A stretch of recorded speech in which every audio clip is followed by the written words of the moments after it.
Hey drummers, it's Rob Linton here from drumstheword.com and welcome to this full video song lesson. This song, like most songs are these days, was suggested over on my Facebook page. So if you want to make your own song suggestions, then please go over there to do so. You'll find a link beneath this video. The song is In Between Days by The Cure, drummed by Boris Williams.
The tempo is 143 BPM, so medium to fast for the tempo this. And I've written here, intro, note, the splash cymbals were all overdubbed. The following chart includes them as part of the performance, as if played by just one drummer. So feel free to leave them out if you prefer, or improvise putting them in places that you feel comfortable with.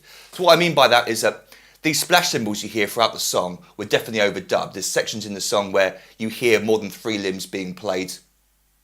A splash cymbal appearing in the middle of a drum fill out of nowhere. So these splash cymbal effects were definitely added after the main drum part was recorded by Boris. He's not playing these splash cymbals, but I'm going to be showing you how to include them. But what I meant by that note at the beginning is that feel free to leave them out if you find them too difficult, or put them in different places if you like, just to improvise with them. Don't worry about it too much. I'm going to be using the crash cymbal in this lesson. If you've got a splash cymbal, even better, but it doesn't really matter what you use.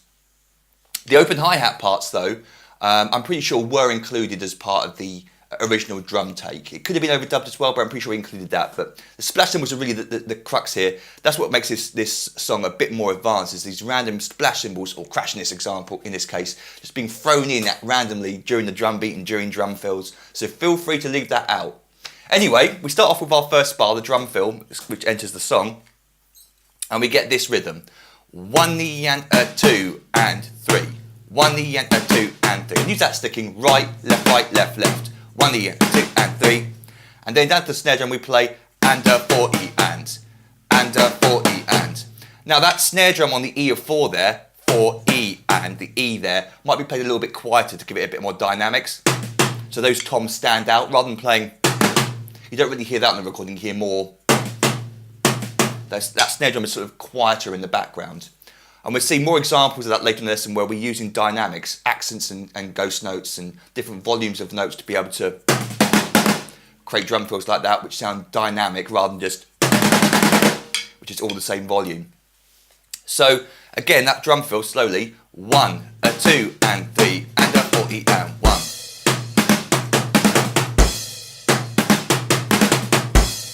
If you want to play all the notes the same volume,